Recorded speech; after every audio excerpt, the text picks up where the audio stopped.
Yeah. And even if he hadn't, it would take weeks to months for those sanctions to really bite in terms of military payrolls and so on. So it's like kind of, well, we're going to impose these sanctions, and 3 weeks after you have totally taken over Ukraine, you're really going to feel it. It doesn't seem like it's an especially short-term solution. One thing is also the fact that the sanctions are kind of trickling out instead of being imposed right away, because there was a lot of delay between when the action in Ukraine actually started, and people going like, I guess we should probably penalize them somehow, I guess. And, it's still kind of trickling down. So, and the other problem is, it's going to hit the normal citizens first. After that, maybe at some point, it's eventually going to start hitting the actual rich people, at which point they're just going to penalize these citizens more so they stay at the current status. And only then, sometime in the future, maybe they're going to actually feel it. So, it's... Let's face it, the conclusion of your train of thought is that basically those who should feel the sanctions will never do. Most likely no, or at least they're not going to feel it in a timely enough manner to actually make much of a change in the current situation. For the new people, the meeting has not started yet. It's just, doom banter before the actual meeting, because Asia had some technical problems and we're waiting for her to join. The doom banter is fun too, so pretty fun, stewing in our own sauce. I mean, at some point you kind of have to sort of get it out of your system, because, I would say that it's better to actually have a conversation about it than to just doom scroll through social media reading all the articles without any sort of outlet from your side. So at least that's how it works for me. Whether you're doom scrolling or having an actual conversation, it seems like the only rational solution at this point is to just send a letter to Putin saying he gets to rule the world.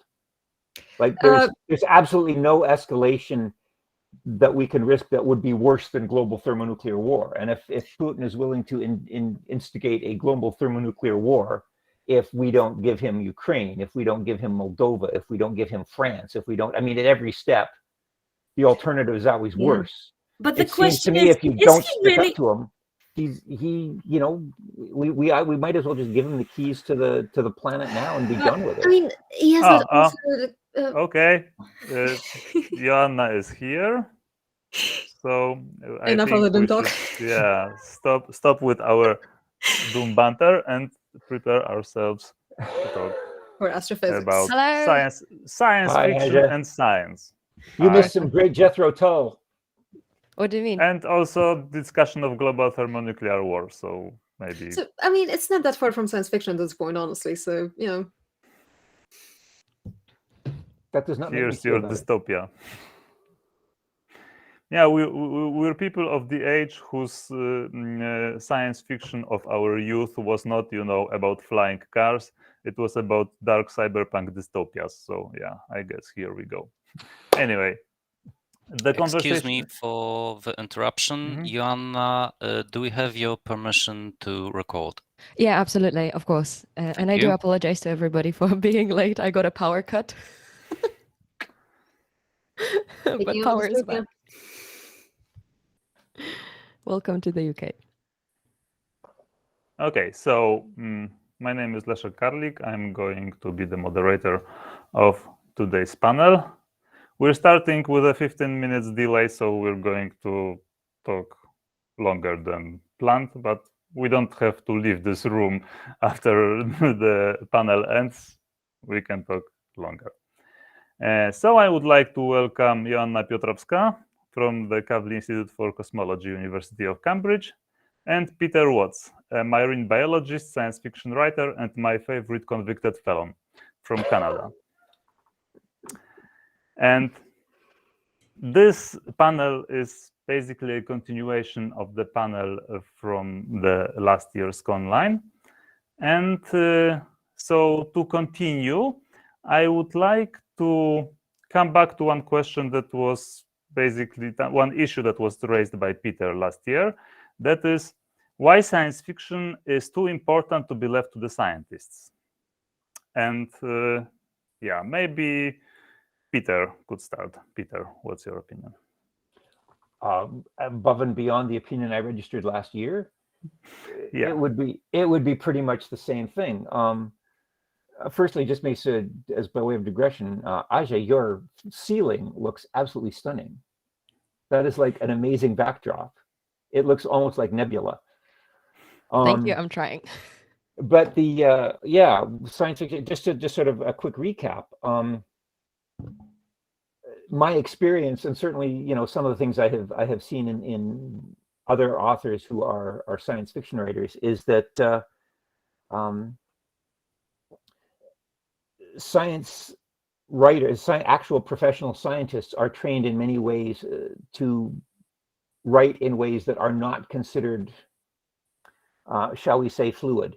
We're trained to write in clunky prose. We're trained to and this is not even necessarily a professional or explicit thing. You actually find that if people write opaque, difficult to understand sentences, they end up being published in more prestigious journals, because the referees can't really understand half of what they're saying, and therefore assume that the work is groundbreaking and brilliant in some ways, because hell, if I can't understand it, it must be good.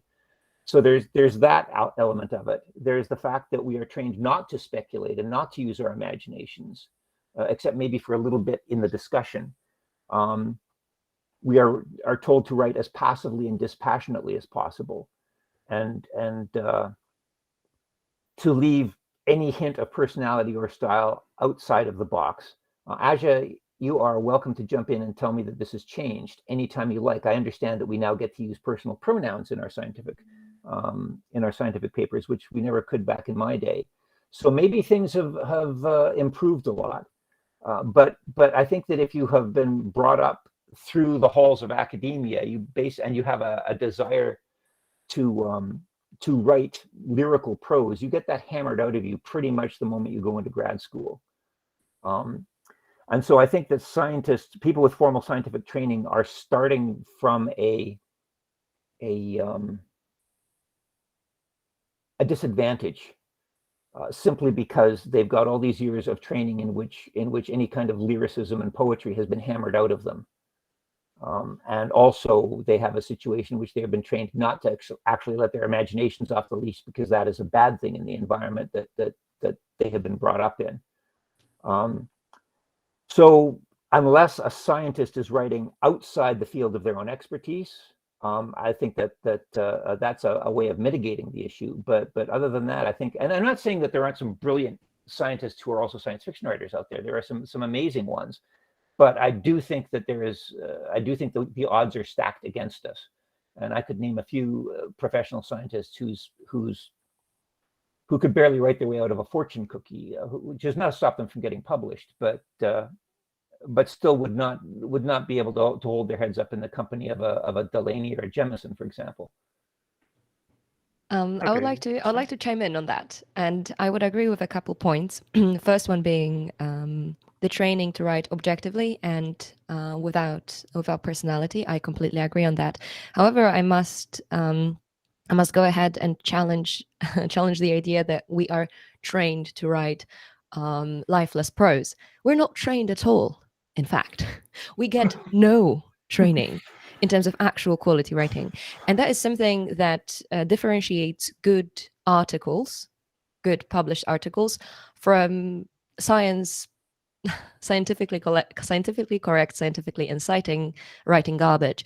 And in fact, me as a now trained graduate student about to submit my thesis, I've encountered a fair share of publications that contained quality science with absolutely terrible, unimaginably unreadable language. The reason being there is no training. So it's not as much as we are taught to write in a certain way. We're just not taught at all. And if you pair that with, I guess, literary education dropped back in whatever grade regarding, well, that depends, of course, on the country, but say somewhere in middle school, you dropped your ability to write any prose, then combine that with no training whatsoever, and you get a modern day scientist. And in fact, there is a movement to change that. You can see that through through international global tools of literary publication interaction, at least in astrophysics, we do have tools that anyone can access, anyone who's an astrophysicist. And you can click on papers, you can vote on them, and you can put your comments in there. It's like Reddit, but for scientists, really, with papers being discussed there. And you can tell that those papers that get actual discussion are those that are nicer to read, the ones that are actually legible. So sort of in a natural way, we are gradually moving towards quality writing. However, I would like to combat the idea that we are trained to write badly. No, we're just not trained at all. Well, but I mean, there's training and there's training. What you seem to be talking about is an almost Darwinian operant conditioning, whereby you don't get instructions on how to write badly. It's just that the people who put their stuff out there that is written badly tends to be selected for in some journals. I'm heartened to hear what you say, that the more accessible writing is getting rewarded. That's the exact opposite of what I read was the case like maybe 10, 15 years ago. So there's hope in that. I mean, Darwinian processes move slowly, but maybe they're getting there. So all it takes really is a senior academic with a breakthrough science that is written as a form of a good paper, because then these good papers become seminal papers that define the field, and then new generations of scientists, like graduate students who come in, that's the papers they learn from, and that's the quality and standard they try to live up to. And I don't think, I believe it would be a bit unfair to require every scientist to also be a literary master, especially that majority of them, overwhelming majority of them, will be writing in a foreign language to them. So it's hard to expect. Well, I believe I'm hiding behind this foreign language speaker idea right now, but it's difficult for me to imagine being able to write something as good as you would in my paper and the same level of language, just because no matter how hard I try in English, it's still a foreign language. So I think a solution to this would be actually someone with proper literary training, writing training, going over and fixing the language. But that's something that journals cannot afford, and that's something that is not currently being done. Maybe they can afford it, but they just don't want to. Interesting you should bring this up, and thank you for the sucking up bit. I really appreciate that. But from personal experience, when I was finishing my PhD, I wanted to take an arts course as an elective. I wanted to take a course in creative writing, and there was absolutely nothing. This is at the University of British Columbia, and there was absolutely nothing in the curriculum or the guidelines for grad studies that said I couldn't do this. I was allowed to take a certain number of courses, credits as a result of my tuition, and so I decided to take this one. And what I had heard is that previously people who had tried to take arts courses were allowed to take them, but then they had been charged an extra $1,000 after they had taken them, and were denied graduation until they paid that extra amount because they had taken a course outside of the sciences. And I went through and I basically took a fine tooth comb through the entire set of rules and regulations. There was nothing that said that that was legal. There was nothing that said that we had to pay extra for arts courses as science students. This was just something that the Department of Grad Studies had imposed and not told anybody about, so that they could basically so that they could fuck over people who wanted to broaden their horizons and become better writers.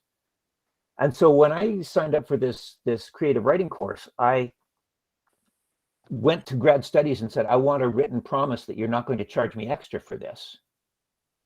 And they refused, and I went back and forth, and it was like they accused me of oh, so you want to take this course and not pay for it? It's like, no, I've already paid my tuition. That gives me a certain number of credits. I get to take this course. I had to, at one point, I had to fake a telephone failure to be able to actually go in and see the head of grad studies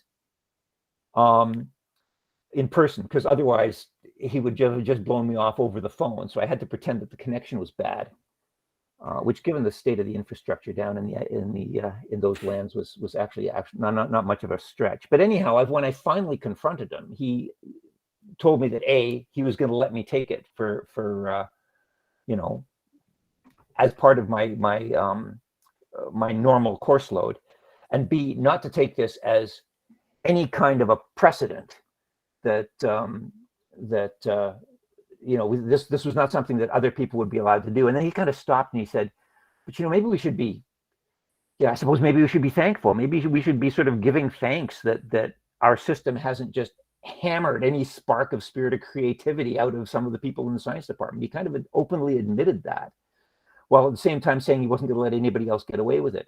So I would argue that it's more than just not teaching people. I would argue that at least when I was in grad school, there was a concerted and pernicious, deliberate attempt to keep people siloed, to prevent people from branching out in ways that would make them better scholars and better writers. And in fact, I had these hoops they kept making me jump through. At one point, I had to write a little report saying why this was necessary to my my education.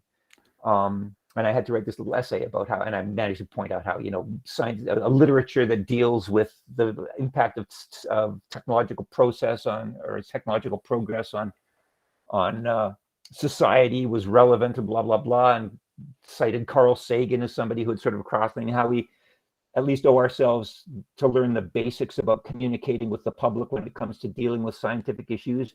Oh, that's fine. That's fine. Now you need to get, signatures from all your committee members. They kept adding these extra things. And finally I did it and I won. And when I actually gave my defense, I had a t-shirt made up that said UBC, a nice place to visit, but you wouldn't want to learn there.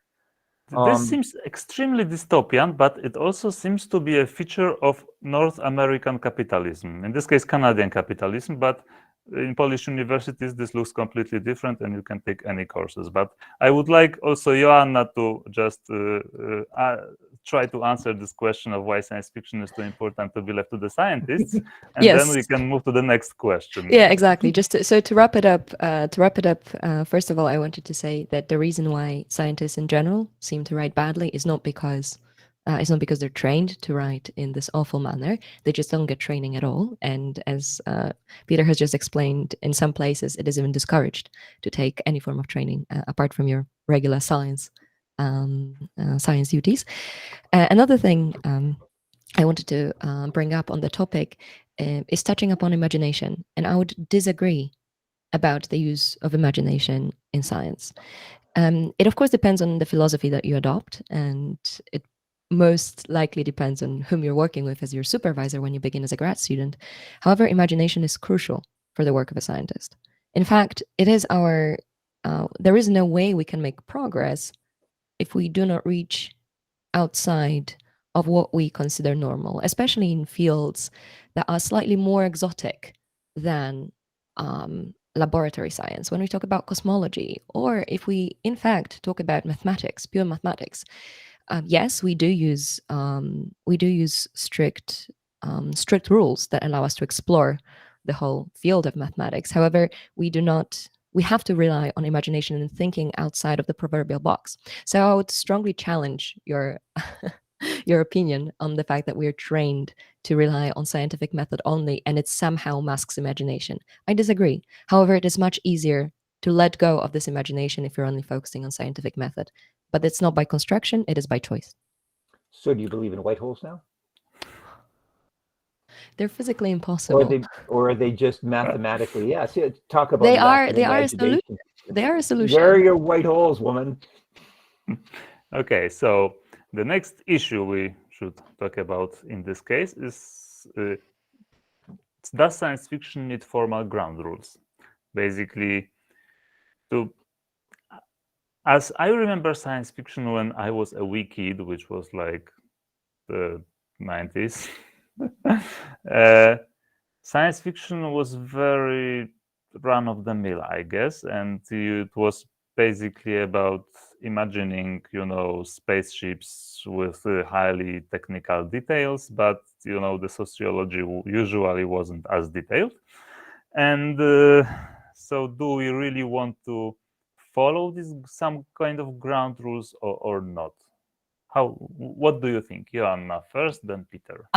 Thank you. So I believe, I'm really interested to hear Peter's opinion. I believe science fiction should have some ground rules. Things that should be bulletproof, some basic things that we should stick to. For example, making sure that basic units we use, units of measurement that are written in science fiction, are actually make sense. In preparation for this debate, I watched a whole slew of terrible science fiction movies. The reason being, it's much easier to watch than read, because then you can, put this terrible trash of a movie in the background and do your washing up, things like that. So what immediately springs to mind to give an example is a Nicolas Cage movie with an arrival of aliens and humanity that dies. I can't remember the title, but I'm sure everybody's familiar with this. It's quite a big movie. The point being, at some point, that guy goes, the radiation of energy 1 Tesla. Man, if you're talking energy and then you're using a unit right after it, something that everyone right now can Google or kids will remember, this is a ground rule. Make sure that your units make sense. I think that's a basic ground rule that every science fiction novel should stick to.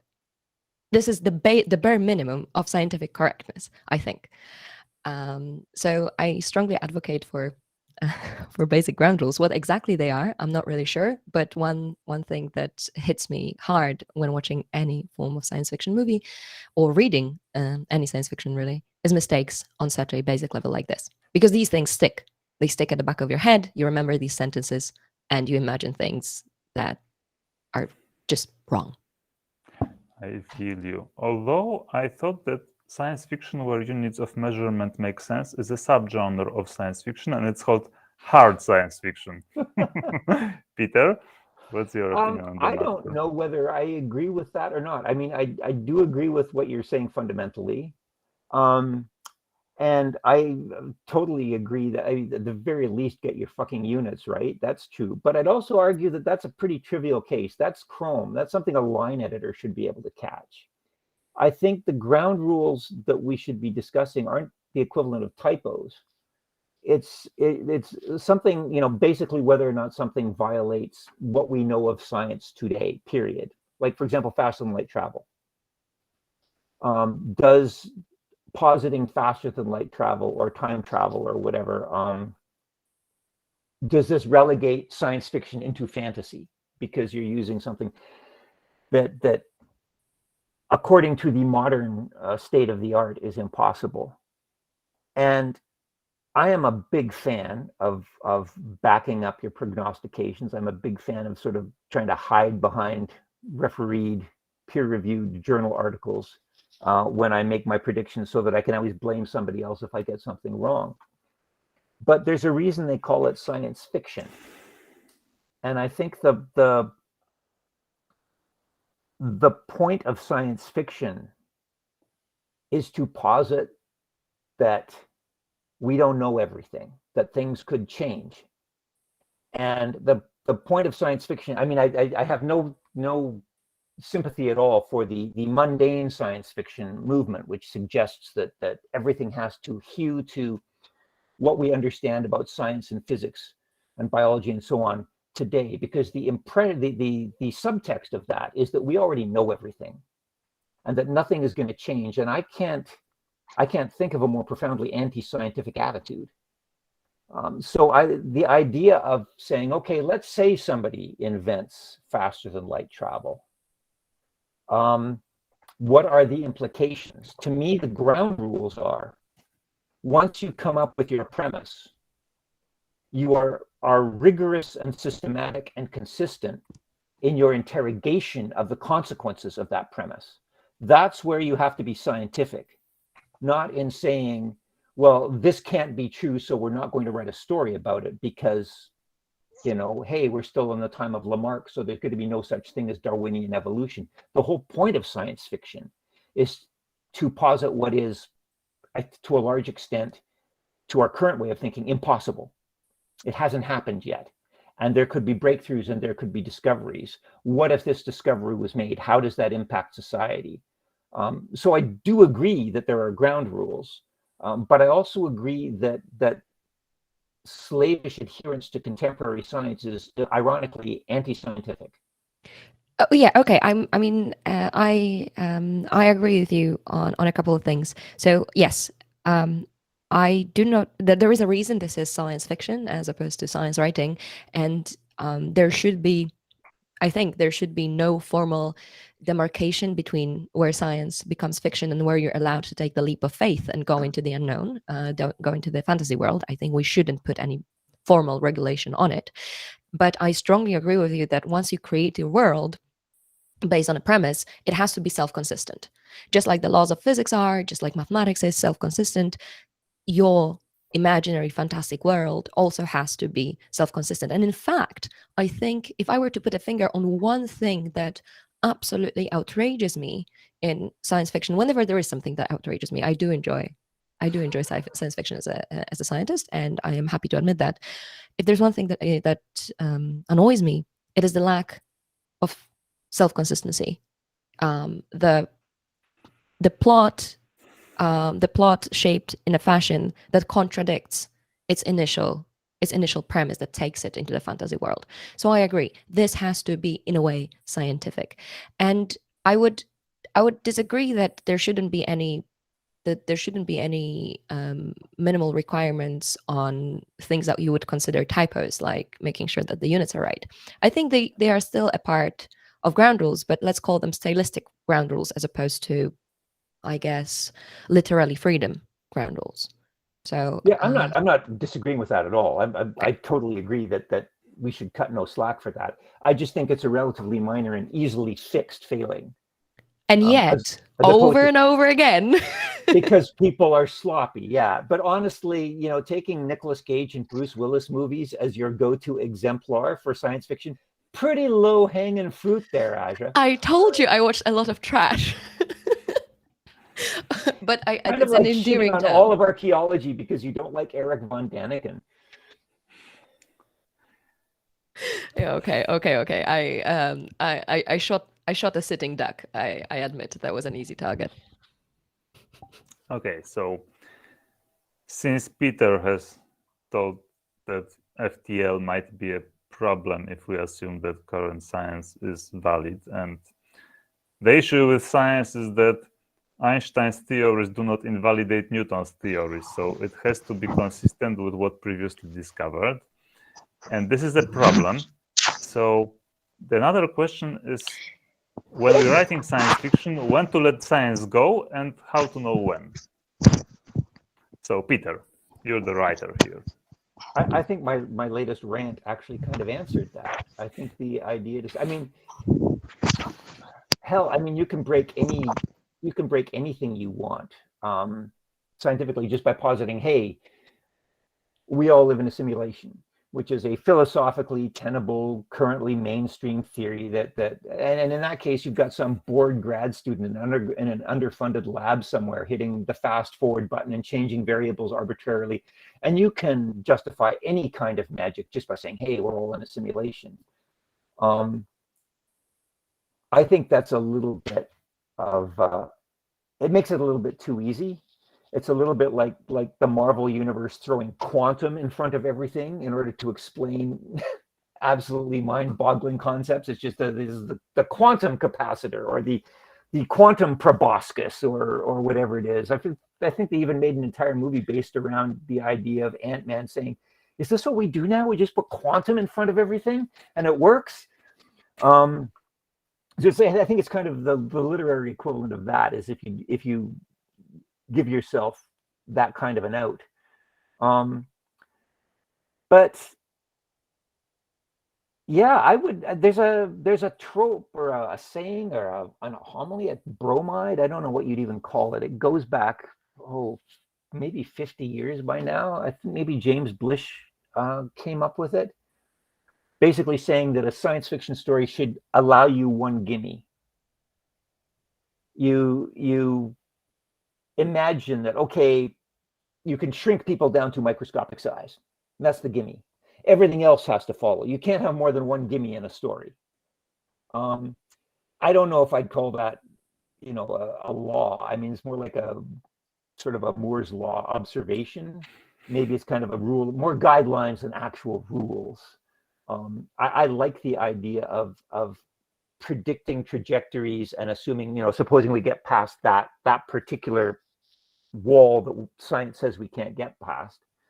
But I'm also not averse to taking something that's absolutely absurd and running with it. I mean, you're talking about the guy who graded space vampires and then built a bunch of scientific references to justify the existence of a crucifix glitch. So I'm not opposed to taking a batshit stupid idea and trying to tart it up, as long as you tart it up with a straight face.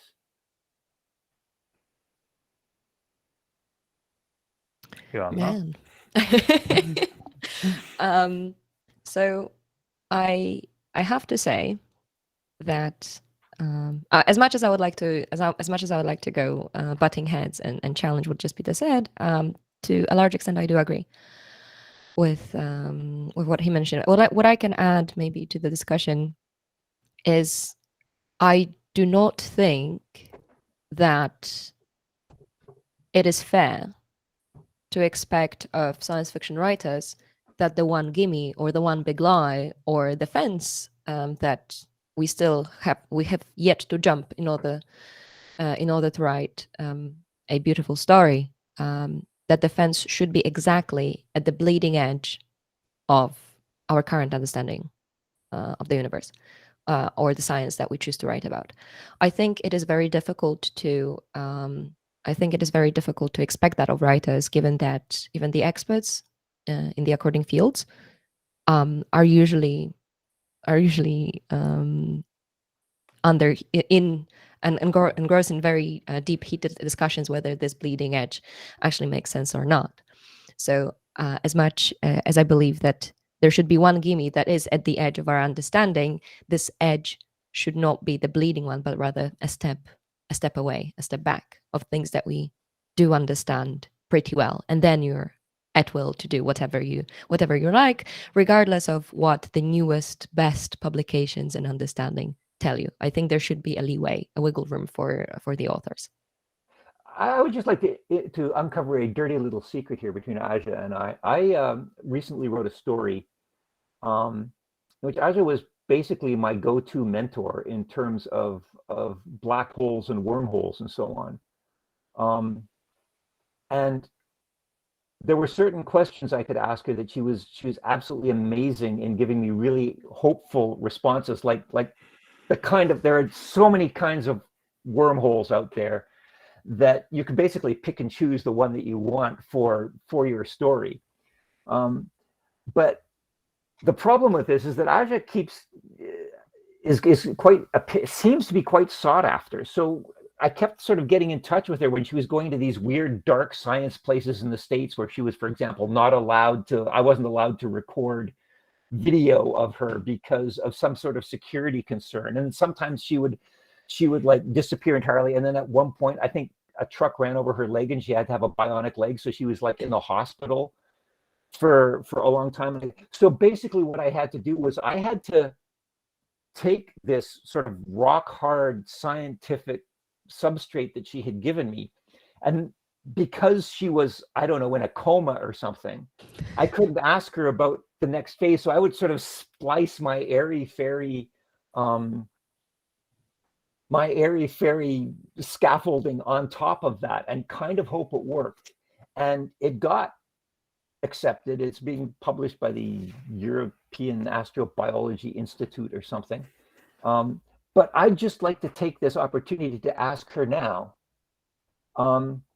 like primordial wormholes with little Ellis wormholes sticking out of them, like sprouting out of them like a shower head. Can I get away with that? Even if I have my character saying, the physics say that this is impossible. Am I okay with that? Because it's like too late to change. Yes, it is definitely too late to change, and I think you fall exactly in what I've described as a leeway. That is a perfect example of this gray area where debate is ongoing and there is no ground stable truth. Well, that's the wrong way to put it. There is no ground stable agreement reached that we could that you could put our finger at and hold on to from the scientific standpoint. And I think, well, I'm biased because I do enjoy this idea. and I like it. I like it very, very much. And while I wish, by the way, that everything that Peter has just said about me disappearing and being in weird places and having weird accidents, I wish that he was making that up. He wasn't. So it's been a weird year. What I'm trying to say here is that throughout these weird travels, I also had a fair share of chances of talking about this idea with other scientists who are closer to these fields. And I think the general agreement from the science community was, that's an interesting idea. We do like the fantastic bit of it. There's probably no way we could experimentally tell you any of this is definitely wrong now. So from our standpoint, you're free to have your cookie and decorate it the way you want. Yeah, this is why I name her after. That's why one of the protagonists is named after her. Okay, interesting. So in chat, Julius wrote that he would like to see more social perspective in science fiction, and that brings me to my next question. That is, how do you say, how do the science fiction writers and community decide which fields of science are usually considered to be worthy of inclusion in science fiction and which aren't? And what does it say about us science fiction readers in general? Because, for example, social sciences are underrepresented in science fiction, or climate science was pretty established in the 80s, and climate fiction as a genre appeared in the 21st century. So yeah, Asia? So what I think makes science fiction topics sexy for readers are all things that require long and exhaustive training in order to comprehend the full landscape.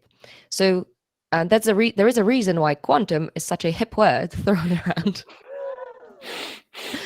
And everything that has astro in front of it, or the moment you say a black hole, things the topics start picking up interest. The reason why these things are sexy is because they are exotic, and they're exotic for no other reason than the average training time it requires for a person, in that case a scientist, to get a decent conceptual and mathematical understanding of a given concept. I am, of course, when I say mathematical understanding, it's hard to talk about biology because I know the systems are much more complex. Mathematical modeling is less straightforward, so I'm probably waving my hands here. But as much as killer viruses are an excellent topic for science fiction, the reason being we do not. An average human being would take a long while to understand exactly the process of how viruses reproduce and interact with our body. It takes training time. Same for, say, quantum mechanics. Same for astrophysics. So I think the more time you'd have to spend in training, the sexier the topic gets. That is my opinion. I don't know if I buy that. I mean, a virus is basically a protein hypodermic with a strand of RNA in it that gets injected into the system. And then you've got all these other molecules bumping around that just happen to run into the RNA, and the RNA does something like lining them up along like Tinker Toy.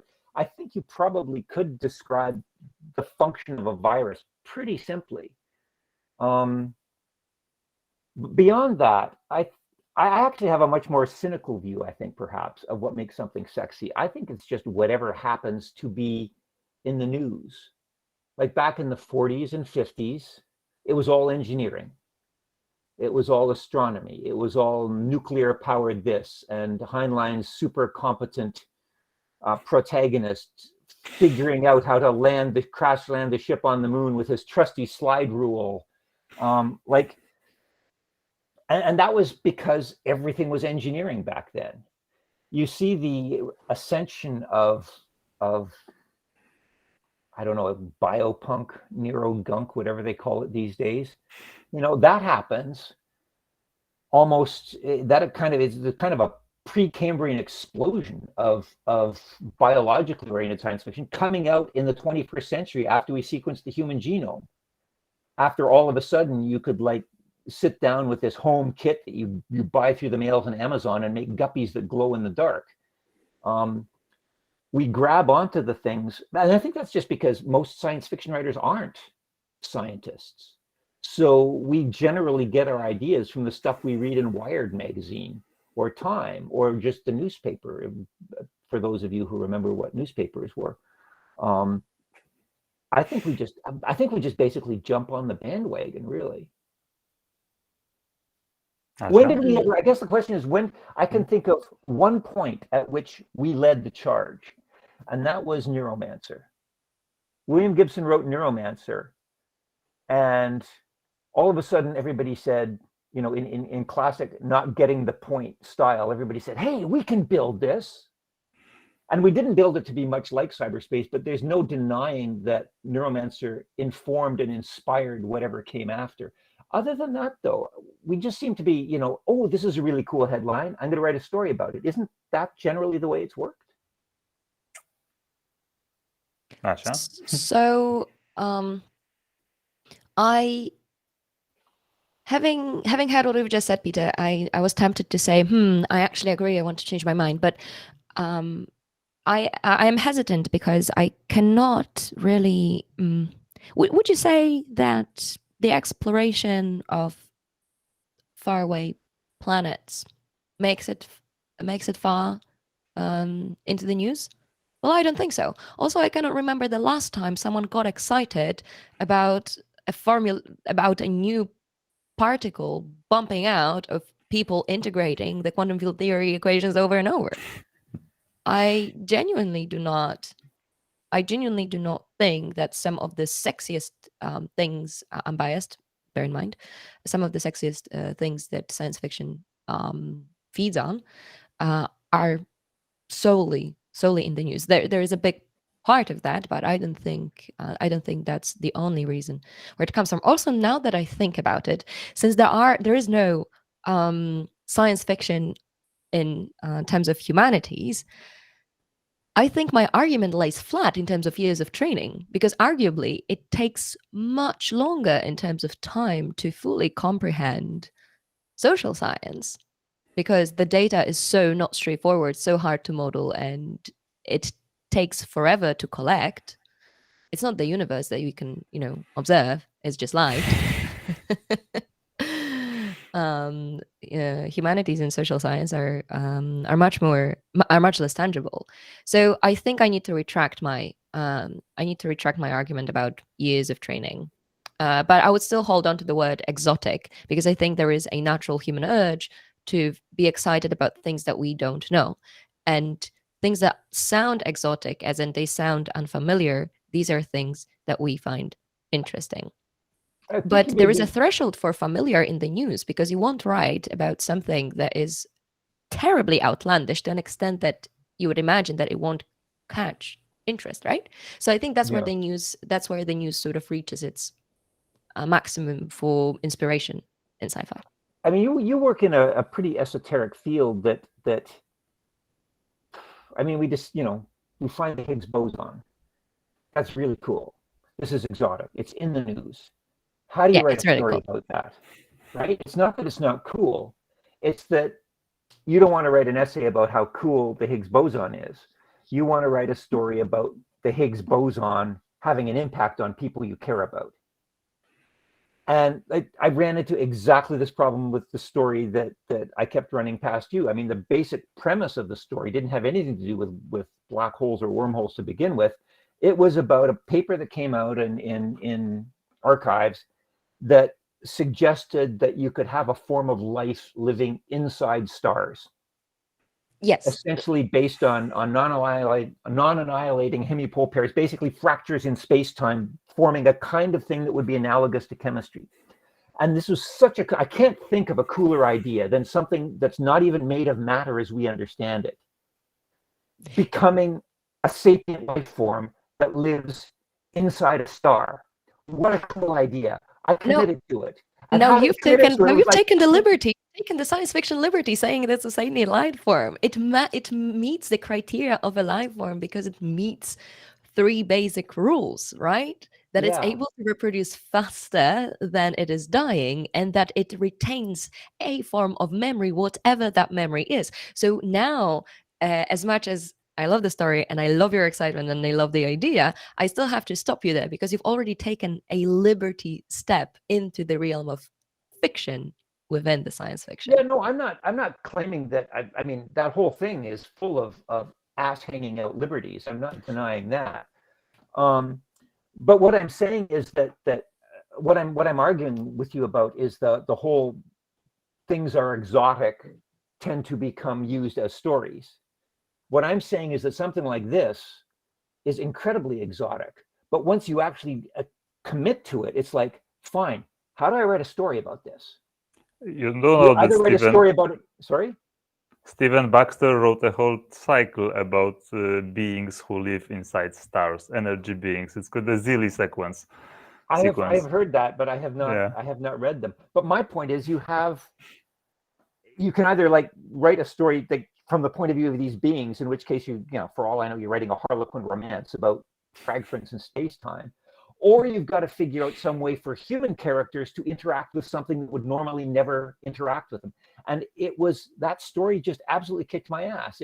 I hated writing that story almost more than any other story I've ever written, just because it was difficult taking something that was so intrinsically cool and intrinsically exotic and intrinsically based on high energy physics, and yet turn it into a cool story. So I guess what I'm saying is that I don't necessarily buy the argument that just because an idea is exotic and cool means that it's going to be easy to write stories or that it's going to be inspirational.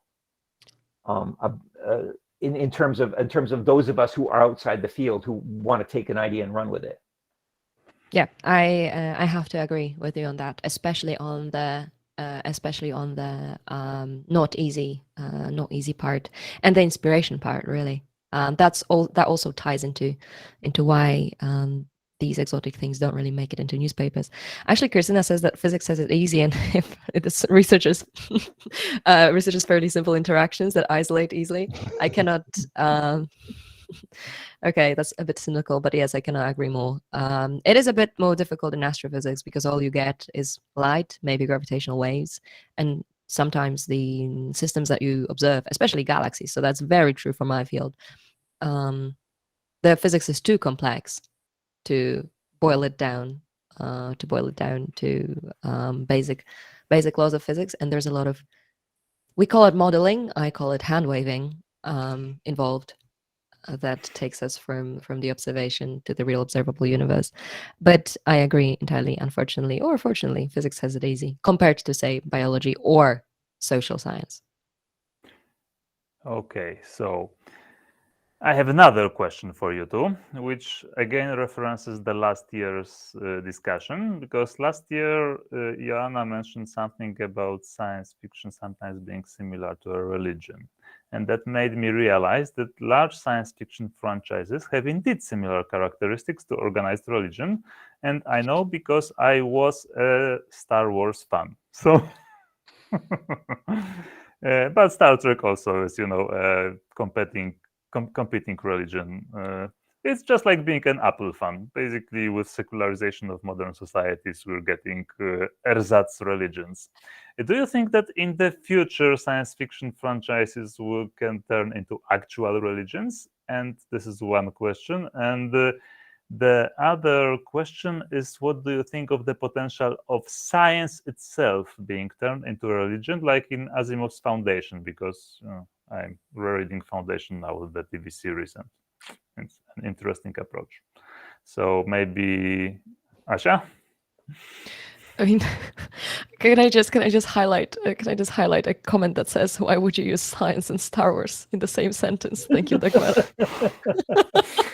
Okay, and Thibaut, exactly. Church of Scientology. This is a real thing. It is. I mean, L. Ron Hubbard wrote a science fiction novel and then turned it into a cult. I mean, that is incredible. and people buy into that cult.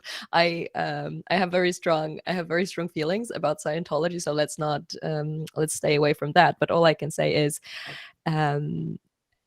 science fiction has already proved to be able to give birth to, I wouldn't call them religion. If cult is a form of religion, then I guess religion-like organizations that are not really peaceful and are absolute trash.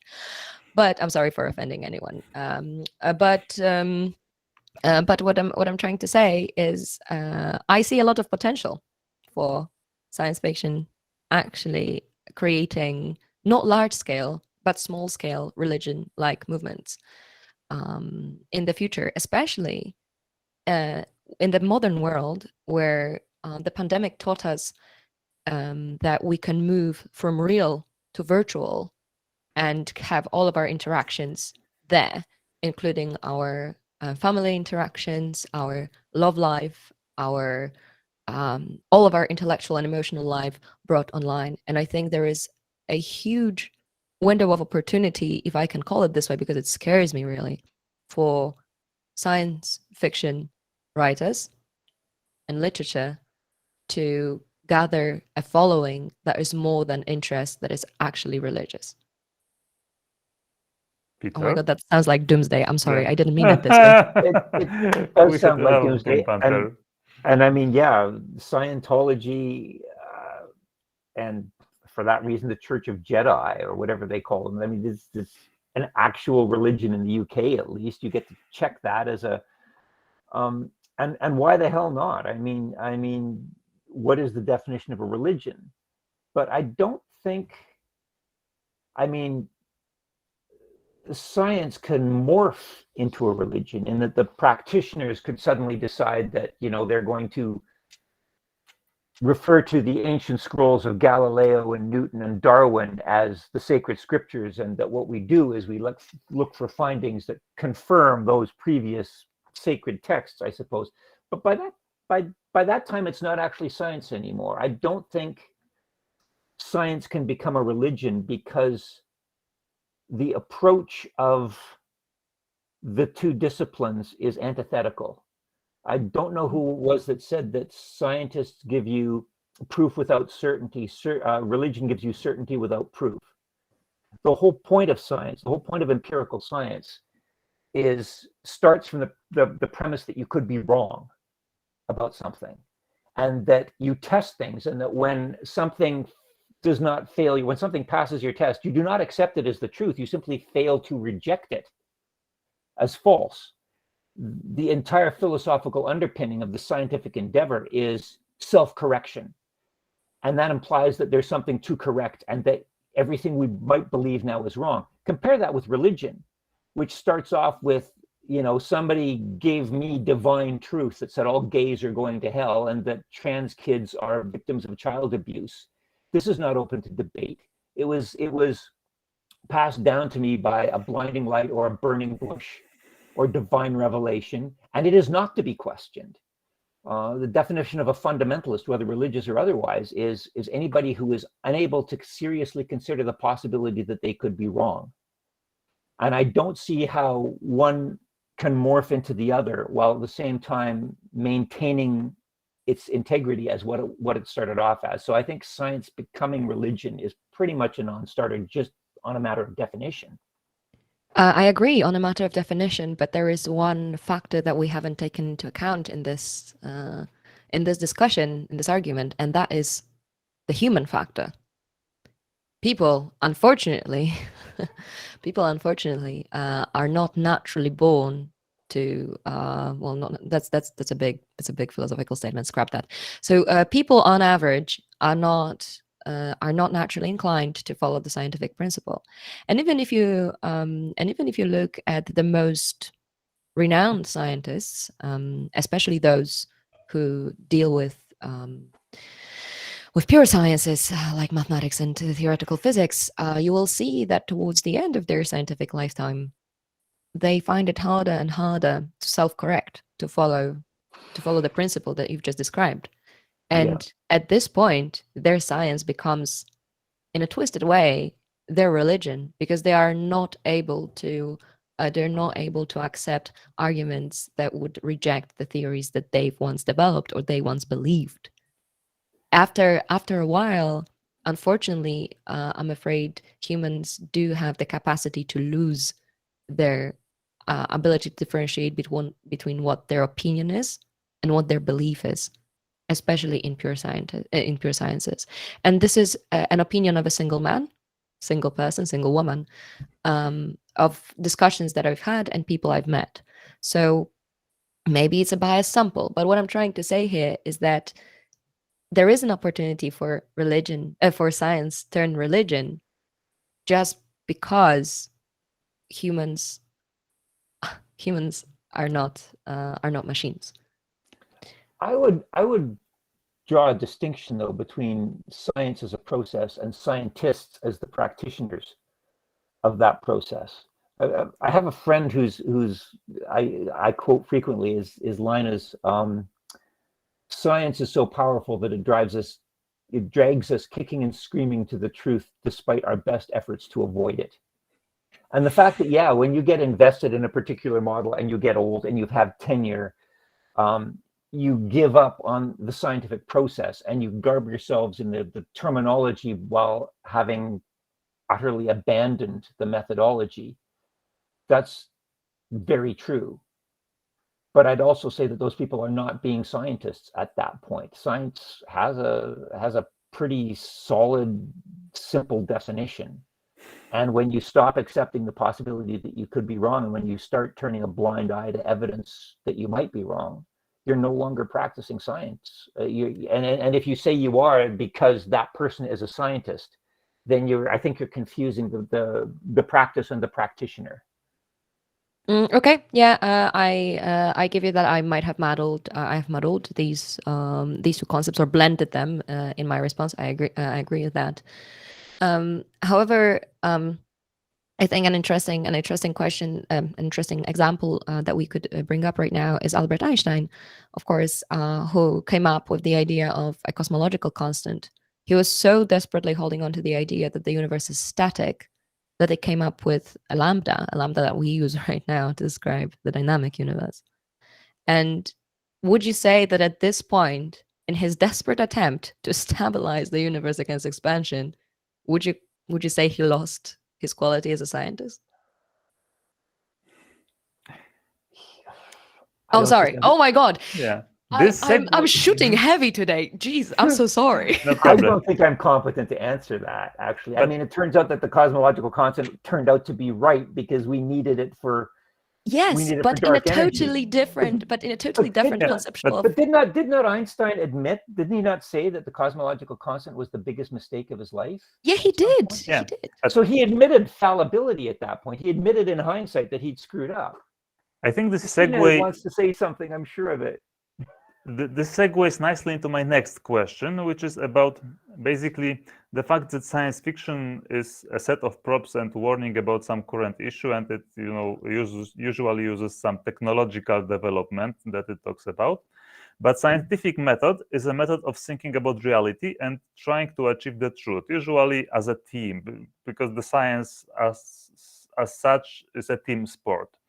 And do you think that, because I've never noticed in science fiction just attempting to predict the future of education, and can humanity as a group train its children in common use of scientific method? Can you, do you think any science fiction writers will attempt to write a future in which scientific method is used more widely than it is now? Can you even imagine it, that every human is a scientist? Because it's something that, for example, we might think that Star Trek would be like this, but of course Star Trek was written by humans who are not scientists, and no, nothing like this happens. Star Trek is basically space opera, but can you imagine science fiction like this? Peter?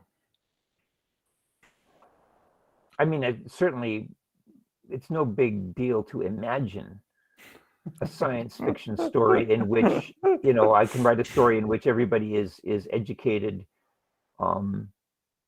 to be competent or at least understanding of the basic premises of science, it's a little disturbing that that would be considered a science fiction story, given that the way science works is pretty easy to spell out to anybody who's like 9 years old.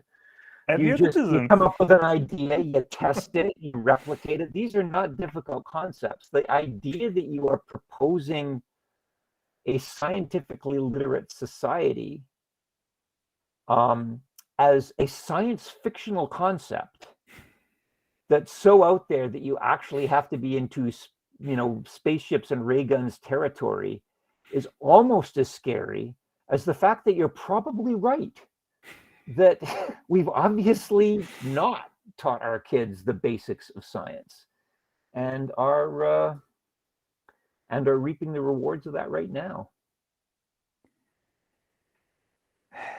Asia?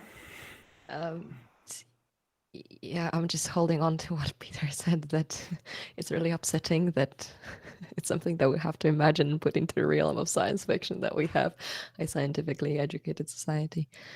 Yeah,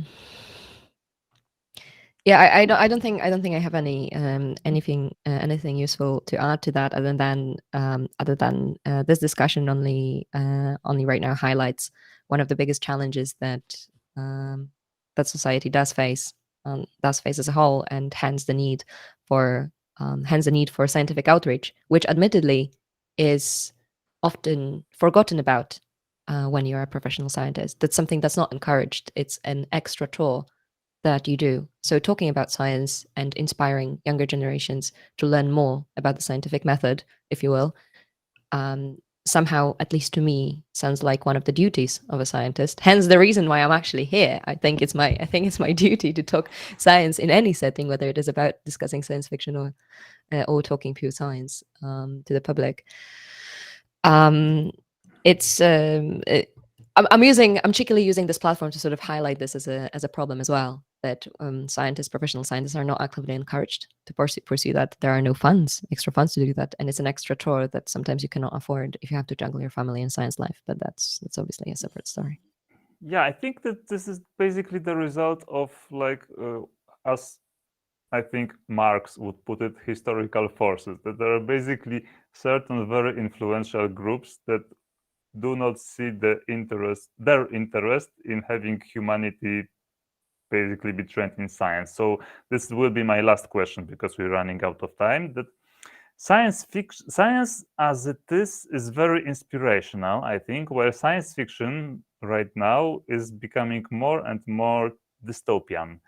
And do you think it's possible to do anything about this disjunction, or will it only grow with our descent into social media fueled tribalism and science denial and conspiracy theories and things like such? Asia?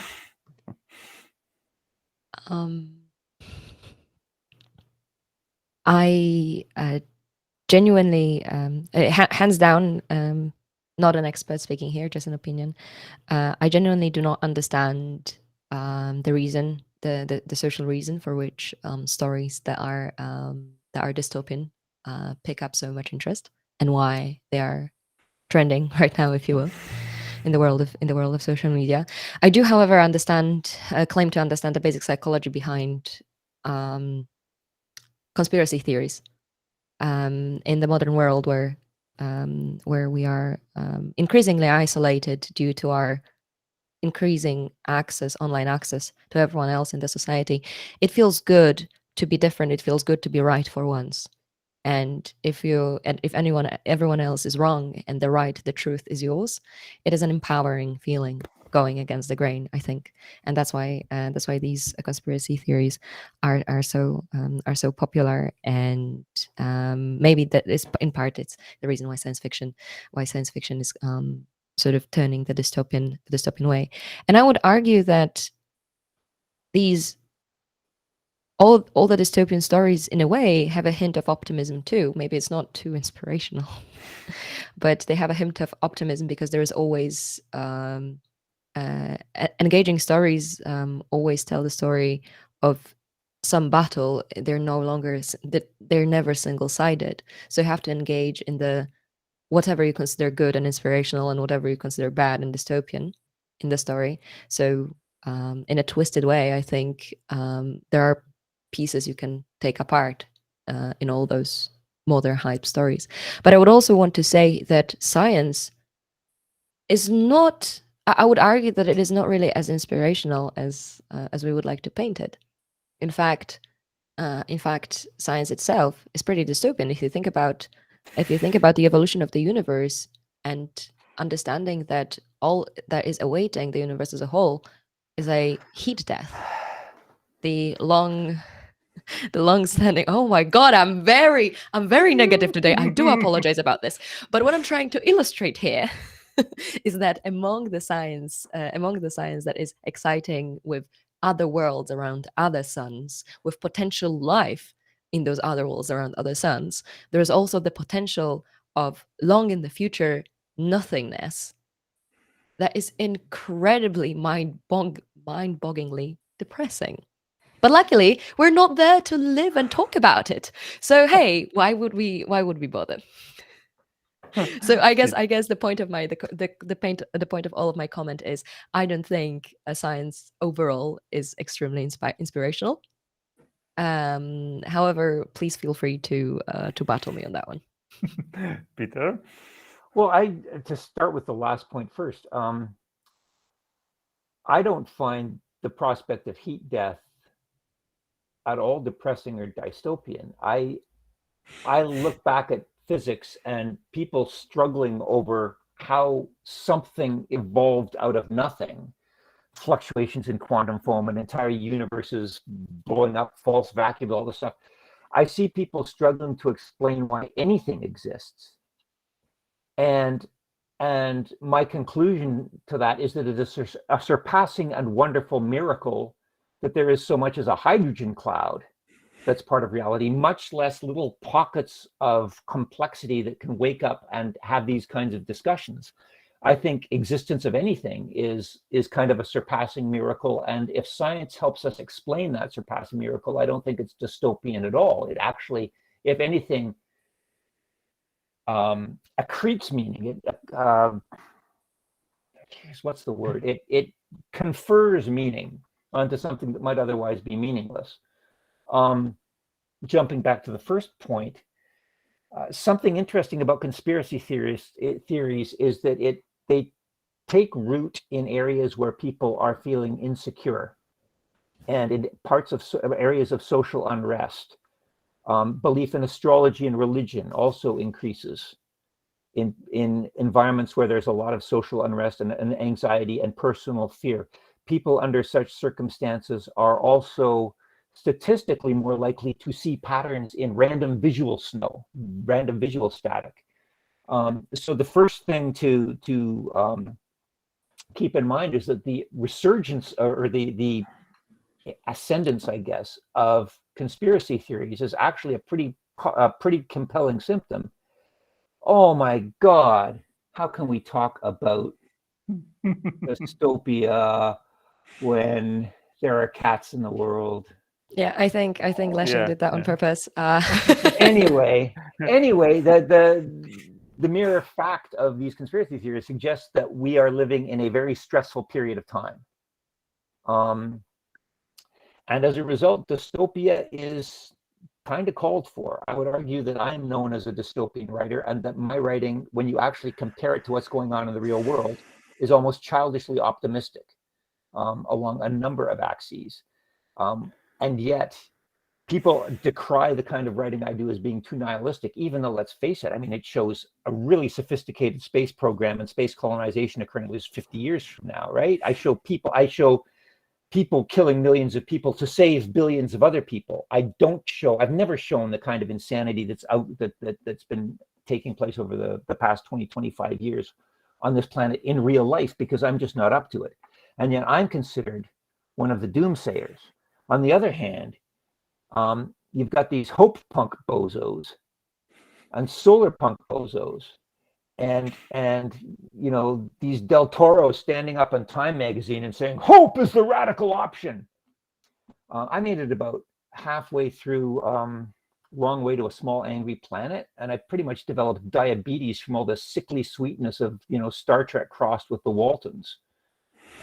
There are people out there literally stamping their feet saying, stop writing dystopias, it's bringing the rest of us down. You've got people literally, the head of Arizona State University blamed science fiction for the failure of the US space program to think big, to be inspirational, because all of a sudden we were just writing dystopias, and we weren't writing the glorious Star Trek things that made people want to grow up and join NASA. This is all bullshit. Even our dystopias are probably too optimistic.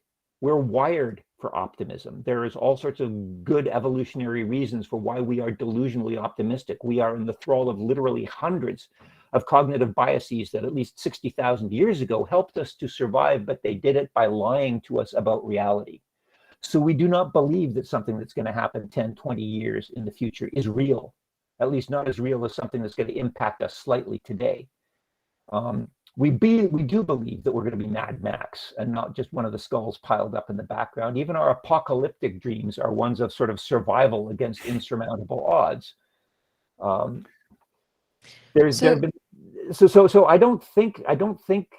actually wonder if dystopia is even a meaningful